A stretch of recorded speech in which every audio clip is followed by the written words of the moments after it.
Aujourd'hui, on va plonger dans l'univers d'une véritable icône du cinéma, Charles Bronson. Pendant plus de 4 décennies, cet homme a marqué l'écran avec son visage buriné, sa présence imposante et son charisme brut. Des films comme Les 7 mercenaires, La Grande Évasion, Les 12 salopards ou encore Le Justicier dans la ville ont fait de lui une légende. Mais qui était vraiment Charles Bronson? Derrière l'image du dur à cuire, il y avait un homme complexe, avec ses forces, ses faiblesses et des histoires fascinantes. 21 ans après sa disparition, sa fille partage des révélations inédites sur sa personnalité, ses relations et même ses peurs les plus intimes. Dans cette vidéo, on va explorer tout ça, de ses débuts difficiles à son ascension à Hollywood, en passant par les controverses et les anecdotes qui ont forgé sa légende. Alors, attachez vos ceintures, car on va découvrir l'homme derrière le mythe. Prêt? Allons-y. Imaginez un instant. Un acteur capable de faire trembler l'écran juste par un regard, un homme dont le nom évoque instantanément des scènes d'action explosives et une attitude implacable. Charles Bronson, c'était ça. Mais ce n'était pas qu'un acteur. C'était un symbole, un reflet des luttes et des triomphes d'une génération.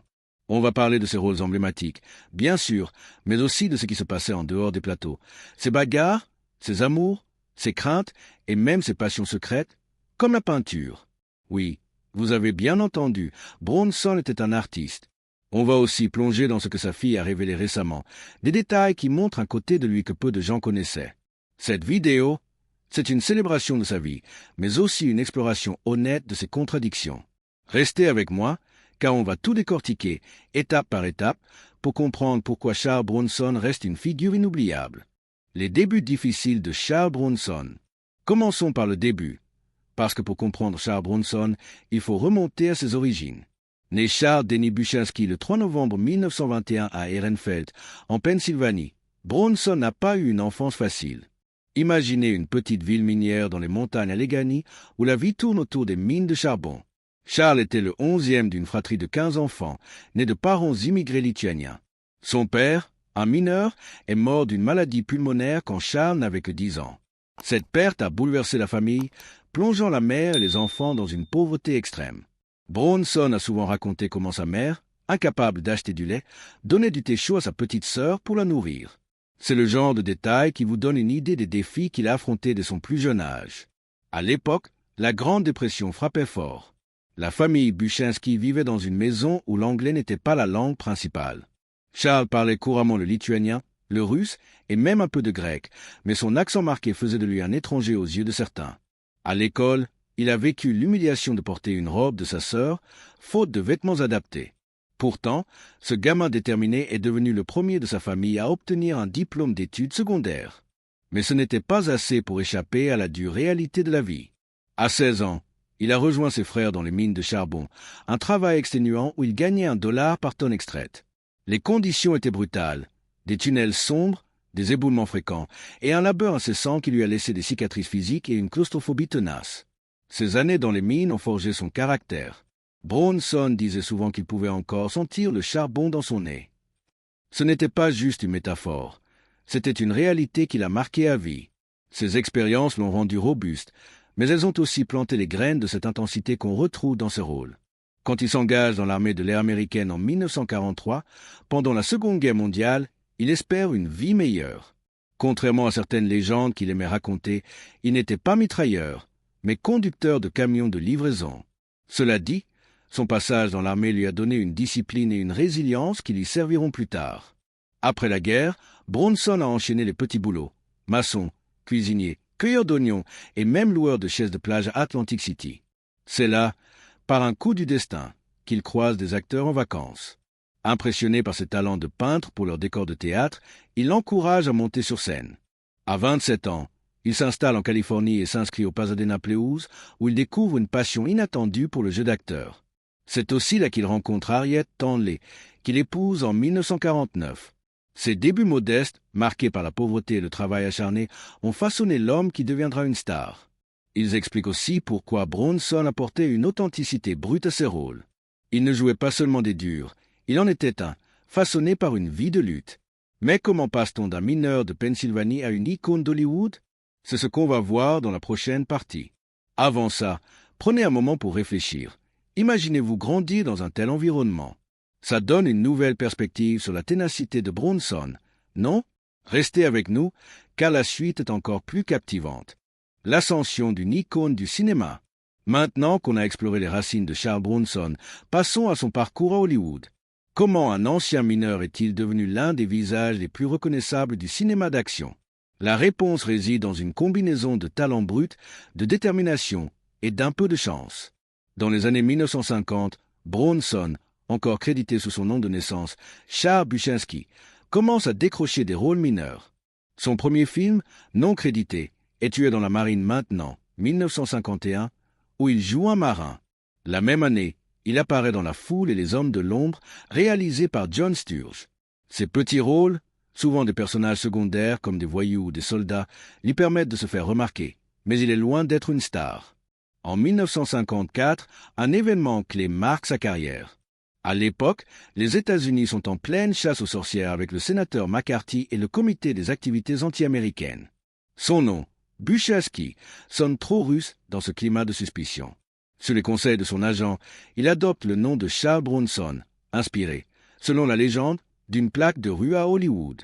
Ce changement de nom n'est pas anodin. Il lui permet de se distancer des préjugés et de se construire une nouvelle identité. Dès lors, il enchaîne les rôles dans des films comme Veracruz, 1954, Jubal, 1955, ou La Maison de Cire, 1953, où il joue Igor, un muet. Pour ce rôle, il apprend même le langage des signes, montrant son sérieux et son engagement. Mais c'est dans les années 1960 que Bronson devient une véritable star. Son rôle dans Les Sept Mercenaires, 1960, le propulse sous les projecteurs. Aux côtés de Yul Brynner et Steve McQueen, il incarne Bernardo O'Reilly, un pistolero charismatique. Le film est un succès mondial et Bronson commence à attirer l'attention. Puis vient La Grande Évasion, 1963, où il joue Danny Velinsky, le Tunnel King, un prisonnier de guerre expert en creusement de tunnels malgré sa claustrophobie. Ce rôle est particulièrement poignant, car Bronson s'inspire de ses propres expériences dans les mines. Sa performance, intense et nuancée, montre qu'il peut tenir tête à des géants comme James Coburn ou Steve McQueen. Dans les années 1970, Bronson atteint son apogée. Des films comme Les 12 salopards, 1967, et Le Justicier dans la ville, 1974, consolident son image de dur à cuire. Son visage, marqué par les épreuves, devient son atout. Comme le critique Stephen Hunter l'a décrit, Bronson dégageait une force de vie masculine et une dureté stoïque. Il n'avait pas besoin de grands discours. Son regard et sa présence suffisaient. Mais cette image de dur n'était pas qu'un rôle. Bronson avait une réputation de caractère bien trompé sur les plateaux. Des réalisateurs comme Nicolas Gesney ou Don Siegel racontent des anecdotes où il s'emportait, critiquant les absurdités d'Hollywood. Une actrice, dans Téléphone 1977, hésitait même à le toucher dans une scène, craignant qu'il ne la morde. Pourtant, Bronson n'était pas juste un acteur colérique. Il apportait une authenticité unique à ses rôles. Dans Les Rues de Feu, 1975, réalisé par Walter Hill, il joue un combattant de rue pendant la Grande Dépression, un rôle qui fait écho à sa propre résilience. Le film, bien accueilli, montre qu'il peut porter un projet avec intensité. Même à un âge avancé, sa forme physique impressionnait, malgré son habitude de fumer, qui limitait parfois son endurance. Bronson refusait souvent que ses personnages meurent à l'écran, comme dans Le Coureur indien où la vie, l'amour, les vaches, car il savait que ses fans, surtout en Italie, attendaient de lui qu'il soit invincible. Cette connexion avec son public, en particulier en Europe et au Japon, où on appelait Il Bruto, le lait, a fait de lui une star mondiale. La persona du dur à cuire, mythe et réalité. Charles Bronson, c'est avant tout une image, celle du dur à cuire, de l'homme silencieux qui règle les problèmes à coups de poing ou de revolver. Cette persona, il l'a cultivée avec soin, mais elle est aussi le fruit d'un mélange entre réalité et mythe savamment entretenu. Sur l'écran, Bronson incarnait des personnages implacables, comme le justicier Paul Kersey ou le combattant Chaney dans Les Durs, 1975. Mais en dehors des plateaux, qui était-il vraiment? Était-il aussi intimidant que ses rôles le laissaient croire, ou y avait-il autre chose derrière cette façade? Sur les plateaux, Bronson avait la réputation d'être difficile. Les réalisateurs racontent des anecdotes savoureuses sur son tempérament explosif. Par exemple, Don Siegel, qui a dirigé Téléphone 1977, se souvenait d'une actrice terrifiée à l'idée de toucher le visage de Bronson dans une scène, craignant qu'il ne la morde. Nicolas Gesney, Un autre réalisateur a eu maille à partir avec lui après une dispute houleuse où Bronson l'a ouvertement critiqué, plaisantant même sur l'idée de le secouer. Ces histoires ont alimenté sa légende, un homme aussi dur que ses personnages. Même le critique Roger Ebert, après une interview, a noté une intensité dans son regard, une capacité à la violence qui semblait toujours prête à exploser. Pourtant, Bronson aimait embellir la vérité. Il racontait des histoires de bagarres de jeunesse, de maîtrise du lancer de couteau, ou même d'avoir cassé le bras d'un sergent dans une rixe. Mais selon ceux qui le connaissaient bien, ces récits étaient souvent exagérés. Bronson n'a jamais été en prison, contrairement à ce que certains pensaient, et ses proches décrivaient un homme bien plus doux qu'il n'y paraissait. Sa fille, en partageant des souvenirs, a révélé que ces anecdotes étaient souvent un moyen pour lui de renforcer son image. Il voulait être perçu comme un homme à la hauteur de ses rôles, un peu comme une star façonnant sa propre mythologie. Mais il y avait aussi des vérités dans cette image de dur. Bronson détestait la presse, qu'il trouvait trop intrusive, et il n'avait pas beaucoup d'estime pour les critiques de cinéma. Dans une interview célèbre avec Johnny Carson, il a répondu sans détour à une question sur une citation d'Esquire où il menaçait de tirer sur quiconque ferait du mal à sa famille. Sa réponse? Parce que c'est ce que j'ai dit. Pas d'excuses, pas de recul. Cette franchise brute était typique de Bronson. Il ne cherchait pas à plaire, et cette authenticité plaisait à ses fans, notamment au Japon, en France et en Italie, où il était une véritable idole. Cependant, Bronson avait aussi ses failles. Il souffrait d'une peur profonde du feu, au point de ne jamais séjourner dans un hôtel au-delà du 2e étage pour pouvoir s'échapper en cas d'incendie. Sa claustrophobie, héritée des mines, rendait certaines scènes, comme celle dans les tunnels de la Grande Évasion, particulièrement difficiles. Et malgré son image de dur, il évitait de serrer les mains, non par arrogance, mais par peur des germes, une habitude que certains attribuaient à un possible trouble obsessionnel compulsif. Ces contradictions rendaient Bronson fascinant, un homme à la fois invincible et vulnérable. Sur l'écran, il refusait souvent que ses personnages meurent, craignant de décevoir ses fans, notamment en Italie. Quand Billy Crystal lui a envoyé le script de La vie, l'amour, les vaches, où son personnage mourait, Bronson l'a appelé, furieux, en lui rappelant « Charles Bronson ne meurt pas dans les films ». Cette exigence montrait son attachement à son image, mais aussi sa compréhension du public qu'il adorait. Dans la prochaine partie, on plongera dans sa vie personnelle, ses mariages, ses relations et les moments qui ont révélé l'homme derrière le mythe. L'homme derrière le mythe, vie personnelle et relations. Charles Bronson, c'était plus qu'une star de cinéma. Derrière l'image du dur à cuire, il y avait un homme avec des passions, des amours et des relations complexes. Sa vie personnelle, révélée en partie par sa fille, montre un contraste saisissant entre l'acteur intimidant et l'homme sensible, fidèle à ceux qu'il aimait. Cette section explore ses mariages, ses amitiés et les moments qui ont défini Bronson hors des projecteurs. Son premier grand amour fut Harriet Tandley, rencontrée au Pasadena Blues en 1949. À seulement 27 ans, Charles épouse cette actrice de 18 ans et ils ont 2 enfants, Suzanne et Tony. Mais leur mariage, marqué par les difficultés financières des débuts de sa carrière, s'effrite. En 1965, il divorce, en partie à cause de l'arrivée d'une autre femme dans sa vie, Jill Ireland. Bronson rencontre Ireland sur le tournage de La Grande Évasion en 1963. À l'époque, elle est mariée à l'acteur David McCallum. Bronson, avec son humour audacieux, plaisante avec McCallum en disant qu'il épousera sa femme un jour.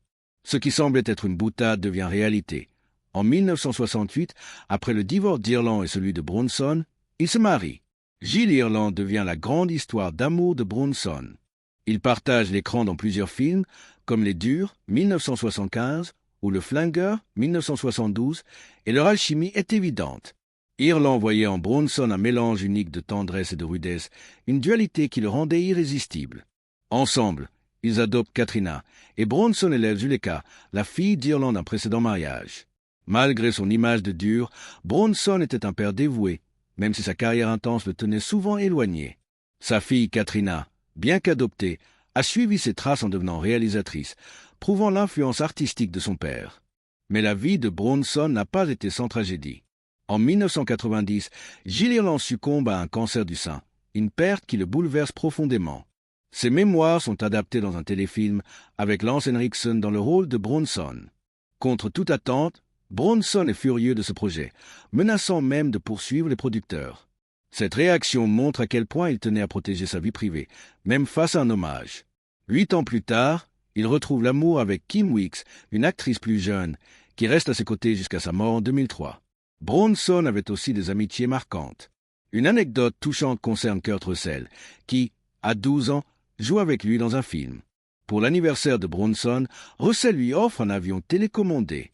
Bronson, d'abord distant, le surprend quelques mois plus tard en lui offrant un skateboard haut de gamme pour son propre anniversaire.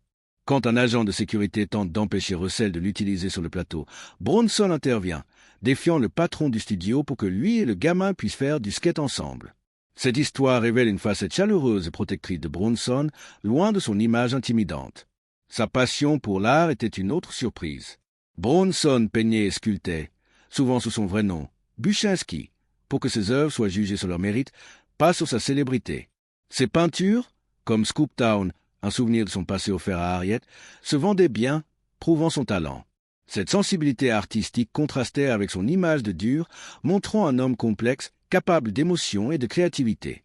Dans la prochaine partie, on explorera les controverses autour de Bronson, notamment liées à un justicier dans la ville, et son impact durable. Controverse et héritage, l'impact de Charles Bronson. Charles Bronson n'était pas seulement une star, il était un phénomène culturel. Mais son héritage est aussi marqué par des controverses, notamment autour d'un justicier dans la ville.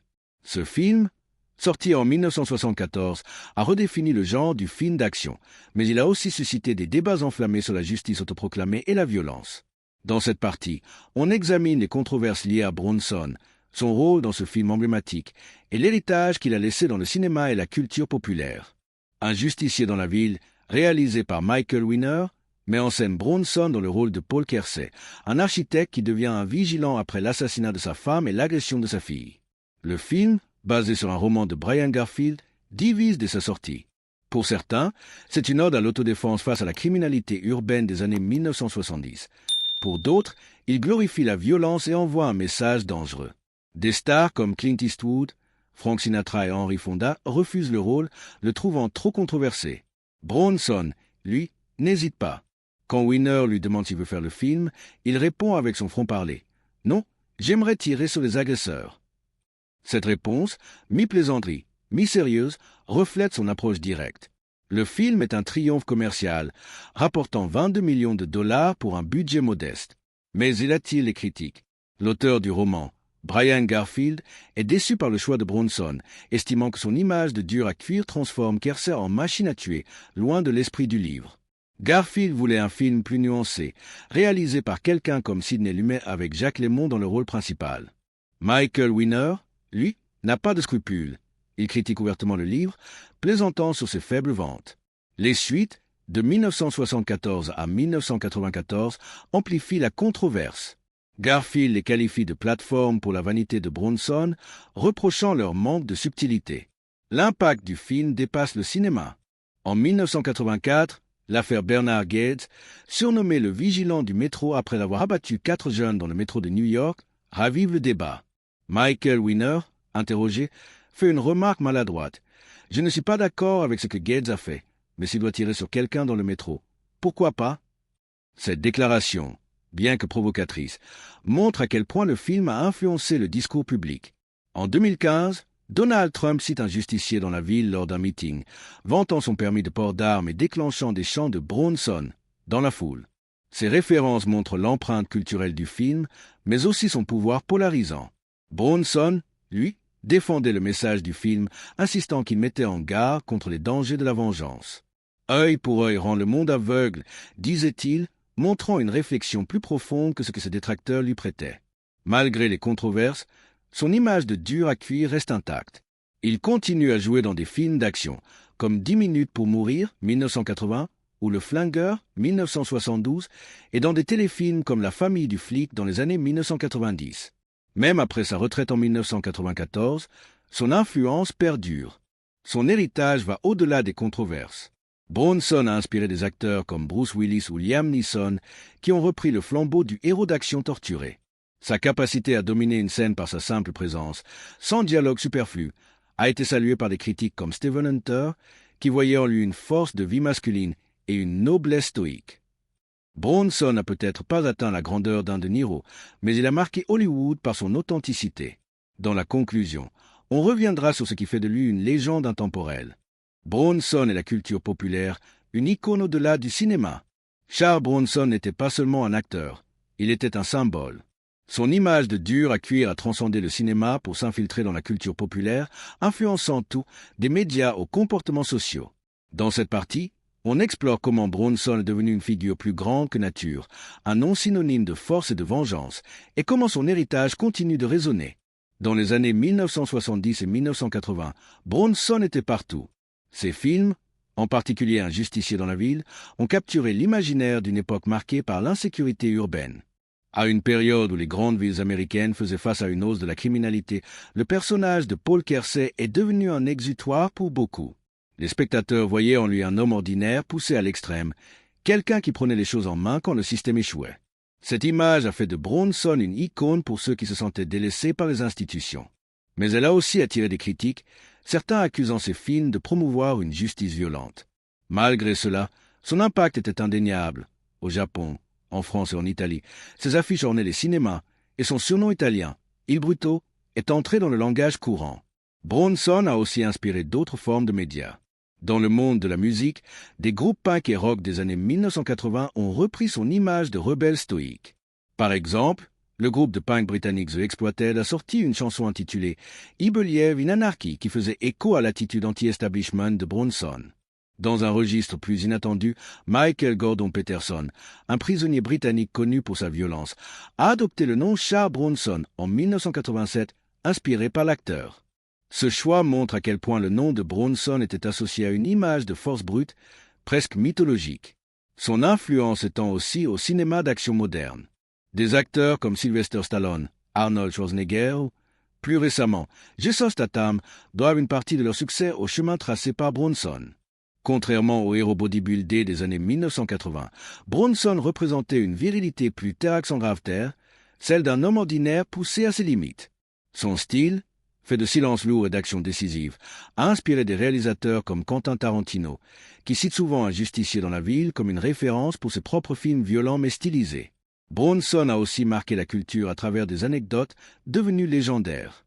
Par exemple, sa réticence à voir ce personnage mourir à l'écran reflétait son lien avec son public.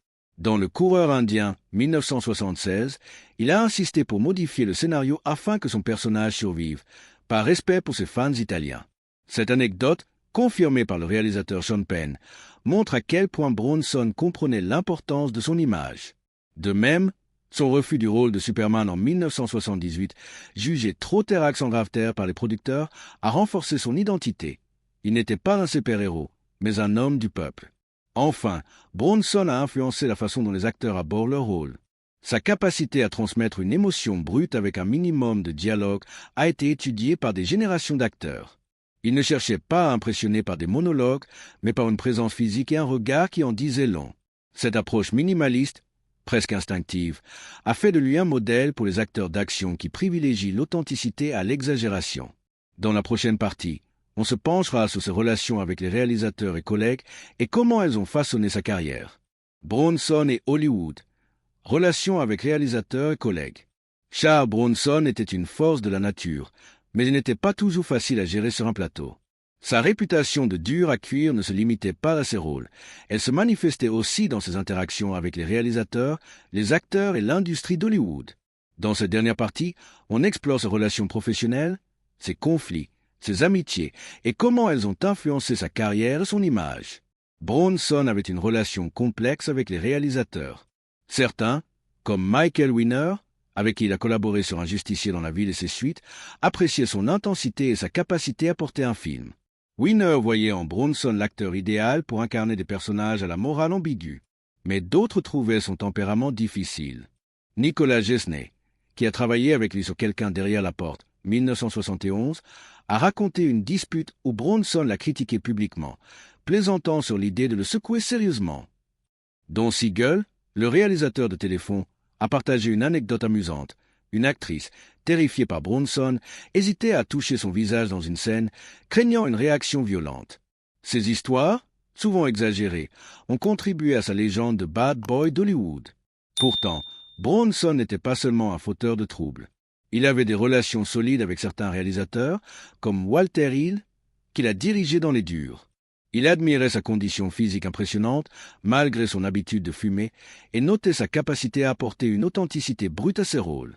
Leur collaboration a été marquée par des tensions sur le montage des scènes impliquant Gilles Irland, mais ils ont trouvé un terrain d'entente, prouvant que Bronson pouvait être flexible quand il respectait son interlocuteur. De même, Gilly Thompson, avec qui il a travaillé sur plusieurs films comme 10 minutes pour mourir, appréciait sa discipline et son professionnalisme, même si Bronson pouvait être exigeant. Avec ses collègues acteurs, Bronson avait une dynamique unique. Il n'était pas du genre à tisser des liens étroits, préférant rester discret. Mais certains ont vu au-delà de sa façade. Kurt Russell, par exemple, a partagé une anecdote émouvante sur leur amitié naissante lors d'un tournage. À 12 ans, Russell a offert un avion télécommandé à Bronson pour son anniversaire, et ce dernier, d'abord distant, lui a rendu l'appareil avec un skateboard. Cette histoire montre un Bronson capable de gestes sincères, loin de l'image intimidante qu'il projetait. De même, Alain Delon, avec qui il a joué dans Adieu l'ami, a été impressionné par son charisme et a contribué à sa popularité en Europe. Bronson avait aussi une relation ambivalente avec Hollywood.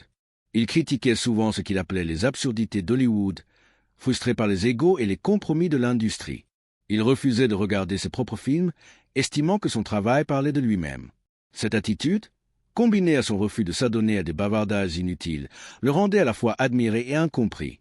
Pourtant, il a su tirer parti du système, négociant des contrats lucratifs, notamment avec Canon Film, qui lui versait des cachets de 1,5 million de dollars pour des films comme Un justicier dans la ville de. Sa fortune, estimée à 75 millions de dollars, en valeur actuelle, témoigne de son sens des affaires. En fin de compte, les relations de Bronson avec Hollywood reflétaient sa personnalité, directe, sans compromis, mais capable de moments de générosité. Il n'a jamais cherché à être aimé de tous, mais son authenticité a fait de lui une légende. Sa carrière, marquée par des hauts et des bas, reste un témoignage de sa résilience et de son talent brut. Bronson est le cinéma international, une star mondiale. Charles Bronson n'était pas seulement une icône aux États-Unis, il était une superstar mondiale, particulièrement adulée en Europe et en Asie. Dans cette partie, on explore comment Bronson a conquis le public international, en particulier en France, en Italie et au Japon, et comment ses collaborations à l'étranger ont façonné sa carrière et son image. Son surnom italien, Il Bruto, et sa popularité au Japon ne sont pas des accidents. Ils reflètent une fascination universelle pour son charisme brut et son style unique. En Europe, Bronson a trouvé un public fidèle dès les années 1960. Son rôle dans Les Sept Mercenaires, 1960, a marqué les esprits, mais c'est Adieu l'ami, 1968, aux côtés de l'icône française Alain Delon, qui l'a propulsé au rang de superstar en France. Réalisé par Jean Herman, ce thriller met en scène deux anciens légionnaires liés par une amitié complexe et une quête d'argent. La chimie entre Bronson et Delon, deux acteurs au style opposé, l'un brut et silencieux, l'autre élégant et charismatique, a captivé le public. Le film est devenu un succès phénoménal, attirant des millions de spectateurs en Europe. Les Français ont été séduits par l'aura stoïque de Bronson, qui contrastait avec les héros plus raffinés de l'époque. Dans une interview de l'époque, Delon a déclaré que travailler avec Bronson était comme affronter une montagne, imposant, mais avec une présence qui forçait le respect. En Italie, Bronson était une véritable idole. Les Italiens, fans de western et de films d'action, voyaient en lui une version moderne du cow-boy solitaire. Son surnom, Il Bruto, inspiré du film Le Bon, La Brute et le Truand, où il ne jouait pas, était un hommage affectueux à son physique rugueux et à son style direct. Des films comme Soleil Rouge, 1971, réalisés par Terence Young et tournés en partie en Espagne, ont renforcé son statut. Dans ce western, Bronson partage l'affiche avec Toshiro Mifune, une légende japonaise, et Ursula Andress. Le film, qui mêle cultures occidentales et orientales, a été un succès en Italie, où les spectateurs appréciaient son mélange d'action et de tension dramatique. Bronson y incarne un bandit au cœur du homme loyal, un rôle qui résume parfaitement sa persona. Au Japon, Bronson était une figure presque mythique. Les fans japonais, fascinés par les héros d'action occidentaux, voyaient en lui une incarnation de la masculinité stoïque. Des films comme Le Passager de la pluie, 1970, où il joue un mystérieux Américain dans un thriller français, ont consolidé sa popularité. Les Japonais appréciaient sa capacité à transmettre des émotions complexes avec un minimum de dialogue, une qualité qui résonnait avec leur propre tradition cinématographique. Bronson recevait des milliers de lettres de fans japonais, et ses visites au Japon étaient des événements médiatiques.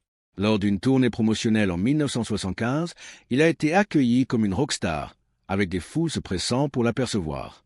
Ses succès internationaux ont eu un impact sur sa carrière. Contrairement à beaucoup d'acteurs américains cantonnés à Hollywood, Bronson a su tirer parti de sa popularité mondiale pour négocier des rôles variés. Il a travaillé avec des réalisateurs européens comme René Clément, Le Passager de la pluie, et Sergio Solima, Città Violenta, 1970, prouvant qu'il pouvait s'adapter à des styles différents. Ces collaborations ont enrichi son répertoire, lui permettant de passer du western au thriller psychologique avec aisance. Pourtant, il restait fidèle à son image. Un homme d'action qui parlait peut me laisser une impression durable. Bronson était conscient de son statut international et en jouait. Il refusait souvent des scénarios où son personnage mourait, par respect pour ses fans italiens et japonais qui voulaient voir leur héros triompher. Cette connexion avec son public mondial montre à quel point il comprenait l'importance de son image. Dans la prochaine partie, on explorera ses rôles moins connus, ceux qui ont souvent été éclipsés par ses blockbusters mais qui révèlent d'autres facettes de son talent. Les rôles méconnus de Bronson, une profondeur insoupçonnée. Si Charles Bronson est surtout connu pour Un justicier dans la ville ou La Grande Évasion, sa filmographie regorge de rôles moins médiatisés qui montrent l'étendue de son talent. Dans cette partie, on met en lumière ses performances souvent oubliées, où Bronson a prouvé qu'il était plus qu'un simple héros d'action. Ses films, parfois des séries B ou des projets internationaux, révèlent un acteur capable d'émotion, de nuances et de versatilité.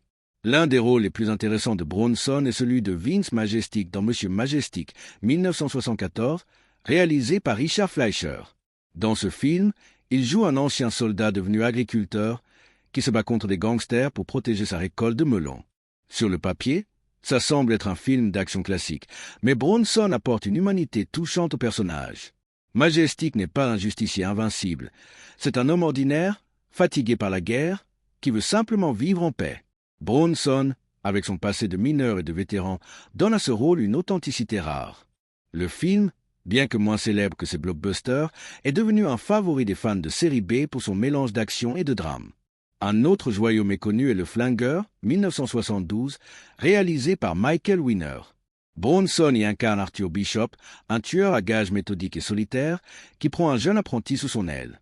Ce rôle montre une facette plus cérébrale de Bronson. Son personnage planifie chaque meurtre avec précision, mais lutte intérieurement avec l'isolement de son métier.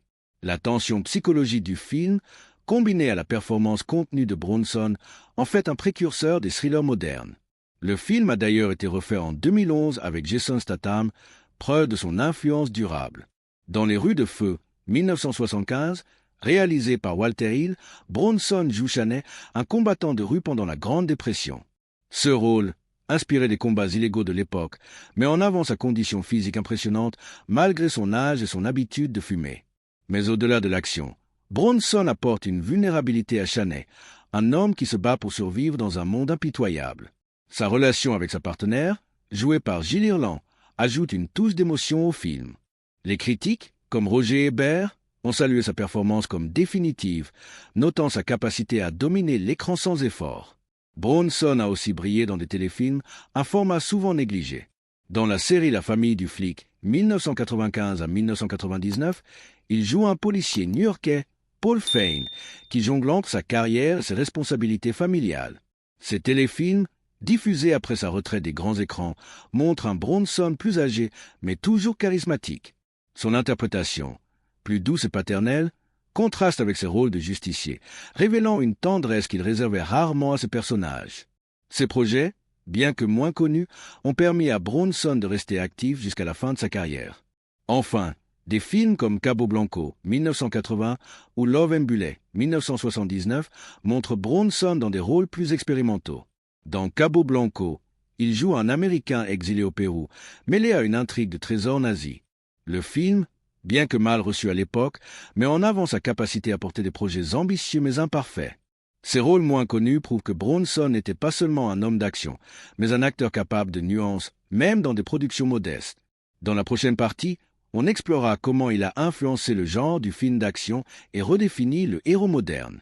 Et voilà, on arrive au bout de cette plongée dans la vie de Charles Bronson. De ses origines modestes dans les mines de Pennsylvanie à son statut d'icône mondiale, Bronson a prouvé qu'avec de la détermination, on peut surmonter n'importe quel obstacle. Sa persona de dieu à cuire, à la fois réelle et amplifiée, a captivé des millions de fans. Mais sa fille nous a rappelé qu'il était aussi un homme sensible, un artiste, un père et un mari dévoués. Ces films, de la grande évasion à un justicier dans la ville, ont redéfini le genre de l'action, tout en suscitant des débats qui résonnent encore aujourd'hui. Bronson, c'était un mélange unique de force, de vulnérabilité et d'authenticité. Alors, qu'en pensez-vous? Quel est votre film préféré